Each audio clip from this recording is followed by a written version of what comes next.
Hey guys, and welcome to my Armsman class overview video for the Phoenix server. Today we're going to be talking about the Armsman class. We're going to talk about its role in groups, in my opinion, some style lines, some realmability spec options, and just some overall Armsman tips. First off, I guess we should probably talk about what I think an Armsman's role in a group is. And this is going to be mainly focused on group play, not really solo play or things like that, or Zerg play, but mainly the 8-man, 8v8 style grouping. But this will, filter out to other group play styles. In my opinion, the role for Armsman in a group is to be a protector for your casters. You'll do that through snare styles, slam, things like that, stuns, and also guarding them when they're caught with your shield. Those are the big roles, in my opinion, for Armsman, is just keeping them protected. If you're fighting group setups that necessarily don't put a lot of pressure on your casters with tanks, you'll be an offensive tank. You'll probably be chasing down casters and things like that. But the main thing you'll do a lot on the server, in my opinion, since it's such a tank-heavy server, is you'll be peeling tanks and protecting your casters.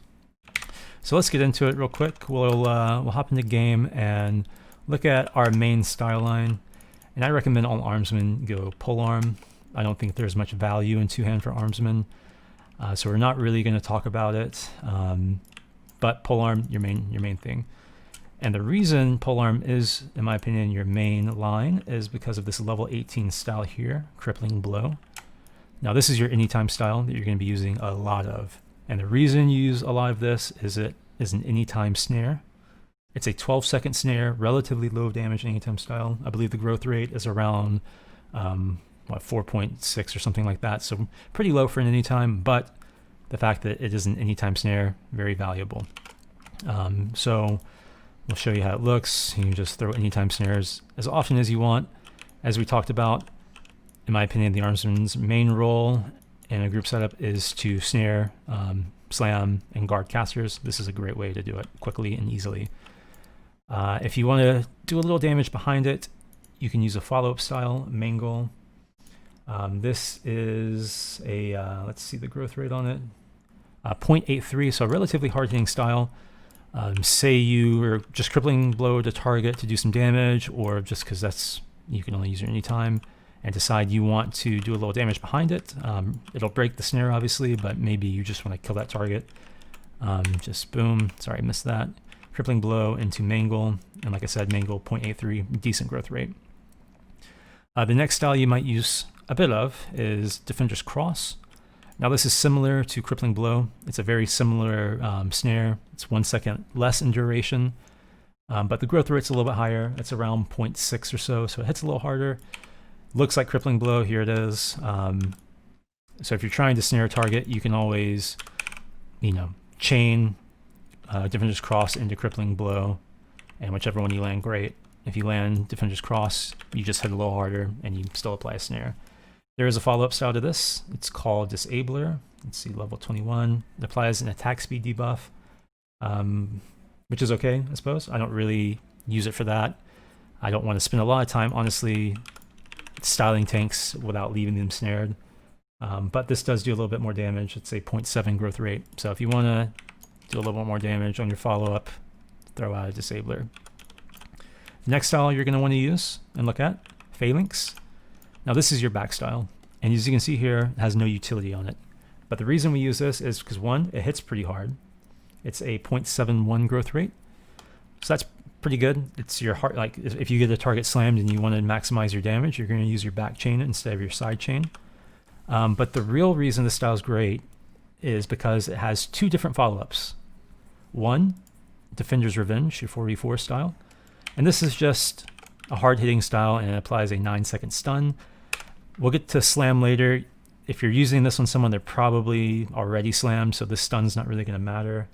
But the reason we use this, in my opinion, is because it has a 0.9 growth rate. So it's a pretty hard-hitting style. We're jumping a little bit ahead, but into actual specs. But as you can see here, I'm 47 Polearm. I'll talk about why I'm only 47 Polearm later. But if you do go 50 Polearm, the next follow-up, it's just another follow-up option. It's not like a 3-part chain. you either use Defender's Revenge or this style, Defender's Aegis, off of Phalanx. But this style is great because it applies a snare, and the snare you can see here is 31 seconds. So that's a pretty long duration snare. I think one of the longest in the game. So what you would do is just slam a target and then use your two-part polearm chain to leave them with a very long snare. The reason I don't go this is because Thrust has a long two-part chain that I like to use instead, and I'll explain why I like that better a little bit later. But if you do decide to go for 50 polearm, Defender's Aegis is a great style. And the reason you might want to apply a longer duration snare, in comparison at least to this Crippling Blow 12-second snare, is because you can leave that target snared for longer. You don't have to come back to it within 12 seconds to snare it again. It almost, it's like 2.5 times or a little bit over 2.5 times as long of a snare, so you can kind of ignore that target for quite a lot longer and then go do other things, go peel another tank or two. The next style line we're going to look at, and actually before we move on, I just want to, this is a kind of a very rare style you might use, but your level 34 style, Defender's Rage. This is a unique style because you can only use this when your opponent lands a combat style. But the reason you might want to keep this in the back of your mind is because it hits super hard. It's a 0.12 growth rate style, so by far your hardest hitting style, but it's kind of rare to use. Your opponent has to land a combat style in order for you to use it, but it does hit super hard. So great for like the solo type play, or if maybe a tank's training down one of your casters and you're not really trying to snare it for some reason, but you just want to kill it as fast as you can. Defender's Rage hits super hard, but they have to land their combat style. Moving on, we're going to look at Shield. There's only two styles in Shield you're going to want to use. The main one and the most obvious one being Slam. It's an anytime 9-second stun. No to hit bonus, uses quite a lot of endo. As you can see here, uses about 16% endurance. So it will eat your endurance, but obviously 9-second stun, it's great. The mechanics behind stun immunities are, your stun immunity is the stun duration times 5. So Slam will leave them with a 45-second immunity timer, which is quite a long time. So a Slam and then a Crippling Blow, not the best option in my opinion, since a stun or a Slam lasts 9 seconds and Crippling Blow only lasts 12 seconds. After your delay between Slam and your next hit, about 1.5 seconds, you're only going to be leaving them with about a, 6 or 7 second snare after they come out of the stun, which isn't very long. You're going to want to probably apply, in my opinion, a longer snare, whether that be your 50 polearm back chain or another style chain we're going to look at in a second, your thrust two-part snare. I'll talk about that when I get there. But keep in mind, you want to apply an impactful snare when you slam someone. You'll use Slam to obviously kick things off your casters, to do damage to them, and to use your positional styles and snares. Another style we're going to really want to look at, and it's quite underrated in my opinion, is Numb. It's a 2-second stun, and we talked earlier, the reason this is valuable is because it only applies a 10-second immunity timer, so 2 seconds times 5, 10 seconds. The great thing about this is you can hit them with a Numb, and then quickly swap to your polearm and hit them with a Crippling Blow before they come out of the stun, and you can get away. I'm unbuffed right now, so I'm swinging pretty slow, but if I had any sort of buffs, I'll be able to get this Crippling Blow off in that 2 seconds. The great thing about this is you can just do this, stun them, Crippling Blow them, get out of there.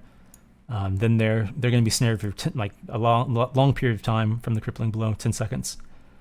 And you can go do it again in 10 seconds. So by the time they come out of this Crippling Blow snare, they're going to be able to be stunned again. Then you can go back and numb them and do it again, or slam them and apply a longer snare later. So keep that in mind. The next thing Shield gives you is Guard, and what you're going to do is put this on your caster when it's taking damage from tanks, and obviously stop damage with your shield. You'll have a chance to block for them, and that's super important when you're trying to mitigate and stop damage. So definitely always guard whatever caster you're near. So next we're going to talk about the next spec line, and that's your damage type. I like Thrust. I think the damage type's pretty good in general. Thrust is neutral to all Hib, and it's strong to mid-chain. Things like healers, scalds, warriors, things like that, shamans. So it's pretty good damage type, but the main reason I love Thrust is for this level 44 style Wyvern Fang. Now this is a 2-part anytime chain. The opening style is Tranquilize, your level 18 style.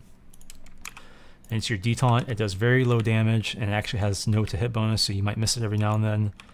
But the next style, Wyvern Fang in that chain, 27-second snare. This is great because you're using a very fast thrust weapon. I'm using a 2.2 speed thrust weapon, so I'll be attacking at cap speed unless I'm debuffed. What I can do is slam, use Tranquilize, and of course keep in mind I'm on buff now, and land a 27-second snare and then run off. I can apply that pretty quick since I'm using such a fast thrust weapon. And also, I advise you using a fast shield. I'm using the Dragon large shield, which is a 3.0 speed shield. Crafted small shields are around 2.8 or something like that. I wouldn't use like a 4-second large shield or something like that. You definitely want a fast large shield so you can slam and get your next style off as fast as you can. But yeah, the thrust chain, 2-part long duration snare. If I ever slam something in RVR, if we're not trying to kill it, I'm definitely, unless I don't have time to do this, I need to get to a target to slam it or to guard a caster, I'm always landing this 2-part long duration snare. So valuable. And the reason, like I said, I like this more than the Polearm 2-part chain is because I'm using a 2.2 speed weapon to apply it instead of my fast Polearm, which is 4.4. Obviously, there's a lot less risk in using a faster weapon to apply a 2-part chain than a slower weapon. So I'll definitely like to use this as much as I can. And this, this will leave a tank crawling for 27 seconds. So it's a great style.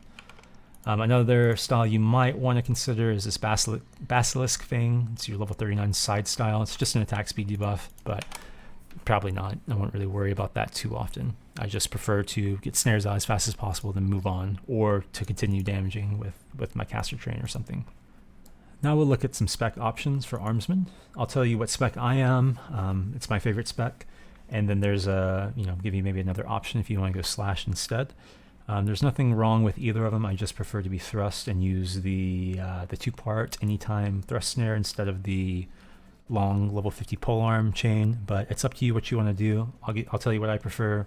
But if you want to do something different, then that's great and definitely fine. But just to go into it, I'm 44 thrust, obviously for the anytime snare chain. 42 shield for slam, and then the rest into polearm for damage, which leaves me with 47 polearm, and then I'll throw the leftovers into parry for a little defense when peeling and with dashing defense. I guess if you want to, you can lower polearm a little bit and go higher parry, but I'd prefer to have as much damage as I can. This is my spec. Gives me the 2-part thrust chain and then all the other stuff I need. The only thing I don't get with this is the 2-part polearm back snare, but like I said, I use the thrust chain instead. Now if you'd rather go slash, and particularly if you'd rather use the 2-part pole snare, you'll obviously go 50 polearm, and then the rest slash. You can go, let's see, 39 slash if you want. As far as I understand, I'm not sure how the math or the mechanics and stuff work on Phoenix, but all you need is there's 51 composite in your damage line. So that's spec plus whatever bonuses you get from items and realm rank. So at rank 5, you'll have plus 15 slash. So theoretically, you can go 36 slash, 36 slash plus 15 from realm rank in your items, give you 51 slash. But you can go more if you'd like. I'm not sure if that mechanic checks out here or not. I don't know the inner workings, but I believe on live at least it used to be like that. And the style you'll want to use probably in slash is this 1-part side snare, which is, let's see, where are we? Position side slicer, which is a 12-second snare. And then, but the main thing you go for is this Defender's Aegis, your 2-part back snare chain. And then if you go 36 slash or whatever for, say, your rank, what is that? Rank 4, rank 3, actually, no, that's rank 5, sorry. You can go a little bit more parry. You can go 20 parry down here if you'd like. And those are some good options. If you want to go two-hand, be my guest, but I just think Pole's way more valuable. So that covers it for most of the styles and style lines. I have some clips. Fortunately, I play Armsman a bit, and I have some recordings of me actually using some of these in RVR. So I'll show you those clips and explain them as we watch them. But next, we're going to move on to some realm abilities. And to do that, I'll swap to my browser, and we'll talk about some really important RAs that Armsman can get here. Let's see. Remove all these. The main thing you're certainly going to want to buy is Determination, and that's your CC reduction realm ability. It's 55% CC reduction. So definitely use that. That combined with Stoicism gives you a lot of CC immunity. I think once you're Det 9, a single target mez from a healer, a bard, or something like that only lasts about 6 or 7 seconds, if I remember correctly. Roots are about the same time. So get this as soon as you can. You'll be able to get it early since it only costs 22 realm skill points for Det 9, but that's your first RA. Next, I like to go Purge 2. And the reason I like to go Purge 2 is I can purge mezzes or stuns when I need to be guarding something. Say there's 2 tanks hitting my caster, for example, that I'm guarding. One's a BM, one's a Veilwalker or something. I'm guarding, I'm mitigating a lot of damage through guard. The Blade Master decides to slam me, and then they can just wail on my caster. Since I'm stunned, I can't guard while I'm stunned, or I can't block while I'm stunned at least. So they'll be getting through my shield easy there since I'm stunned. If I get slammed and they're about to train the caster I'm next to, I'll just purge and I'll be able to block from my caster again. Another way I like using purge is if I'm in like a peel battle and they slam and put some sort of long snare on me, I might purge that and return a snare to them. It's a good way of winning a peel battle. It's up to you to decide when to use purge. Sometimes it's good to do that, not all the time. Sometimes it's better to save it for when a caster's dying, you get stunned or mez next to them, and you need to be able to guard for them. But Purge 2 is nice. It's an instant purge, 15-minute reuse. The next RA that's great, Dashing Defense. This is a buff for your group, essentially. Or not really a buff for your group, it's a buff for yourself, but it makes it to where you're able to guard and parry for anyone in your group within 1,000 radius of you, which is super good. Say you're fighting a 4-tank hib group, they're splitting a lot of damage on maybe your Cab, Sork, and Thurg. Obviously, you can only guard one person that you're close to. And if a lot of people are taking damage, you can just pop that, and anyone within 1,000 radius of you, let's see, you can guard and parry for. So super good. Another way I like using this is if, say, a champ, you're fighting a hip tank group again, it's pretty common on this server, and they drop a Static Tempest on a target they're trying to kill. Say they're trying to kill the Cab, they stun the Cab and then drop a Static Tempest on it, which is a PBOE stun pulse. If you walk into that Static Tempest, you're going to get stunned every few seconds for 3 or so seconds, which is going to make it where you can't block for that caster. What you can do is step outside of the Static Tempest radius, pop Dashing Defense, and just block for that caster in the ST without getting stunned. Also another thing, if you're not close to a caster and you're getting trained, like say you got peeled out by the hero or something, and then they jump on a Cab or a Sork, and you're pretty far away from them, you can't guard them normally, and you have to get those blocks in or that guy dies, then you can just throw up DD. If you spec higher points into DD, you go from DD1 to DD2, all it does is increase the duration of DD. I definitely like DD2 if I can afford it, DD3, and it just gives you duration on it. DD3 is a nice sweet spot in my opinion. Costs 15 points for 30 seconds of being able to block and parry for your group. Another RA you might want to consider, Soldier's Barricade. This is a group mitigation buff. It's going to reduce melee and spell damage done to your group by a % value. And you can see here it goes from 5 to 10 to 15, all the way up to 30 at DD5. If you can afford this after you get Purge and Dashing Defense and Determination, this is a great RA to have. I'm low rank on my Armsman. I'm 505, so I've never been able to afford Dashing Defense yet.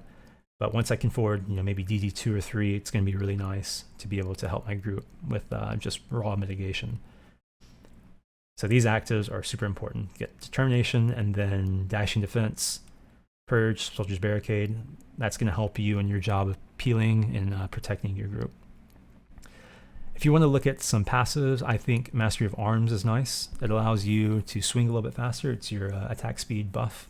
Sorry, attack speed. I guess it reduces your attack speed or increases your swing speed, I should say. This will help you with your polearm styles, since you might want to be landing a lot more crippling blows, or maybe you try to crippling blow someone and you miss. Having higher attack speed is going to allow you to crippling blow obviously faster if you miss, or just apply those snares a little bit quicker.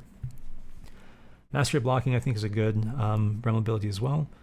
It's a passive, obviously, blocking buff. This is nice because when you're guarding a caster, it just ups your block rate.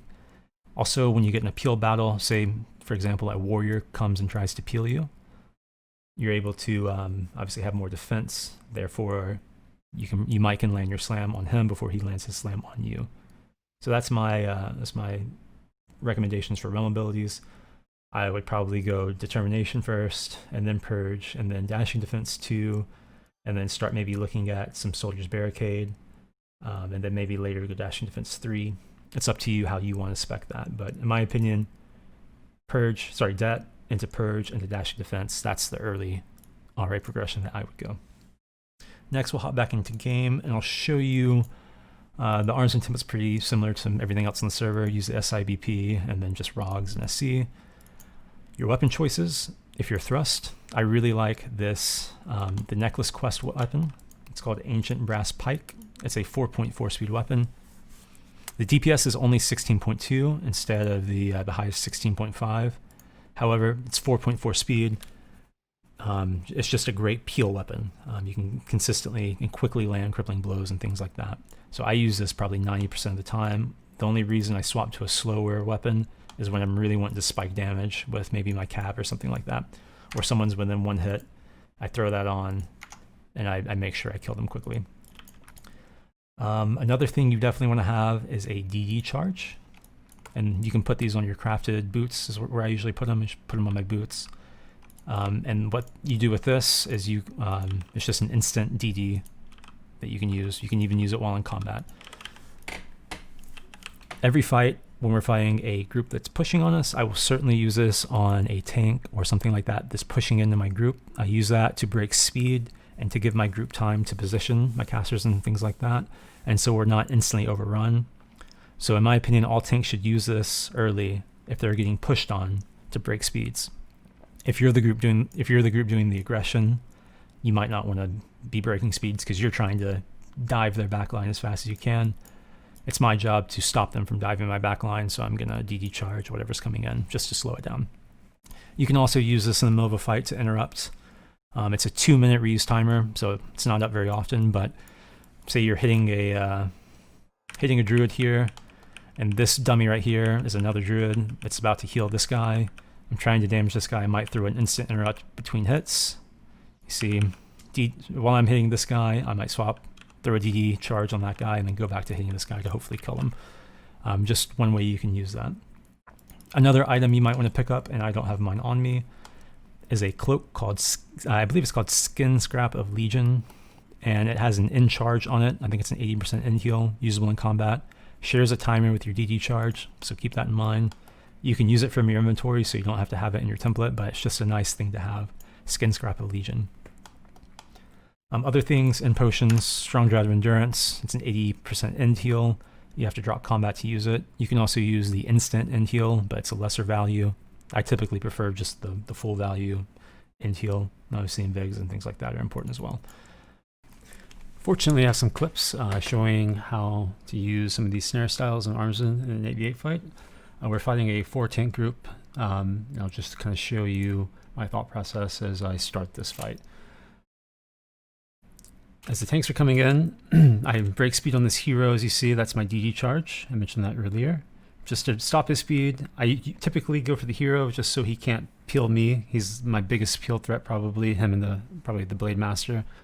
But if I can take him out, that slows down his speed of getting to my casters and me. The Spellwalker, I hit him with a numb, and then I'll hit him with a crippling blow right after. The reason I chose Num there was because he very likely has Blade Turn up on Ink, and he's certainly going to be in range of the Warden at this point for Pulsing Blade Turn.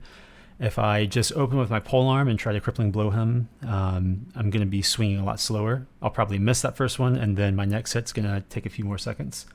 If I swing my very fast shield and hit Blade Turn, it's only going to, my next swing happens in about 1.5 seconds, so it's a lot quicker. It's a lot less risky.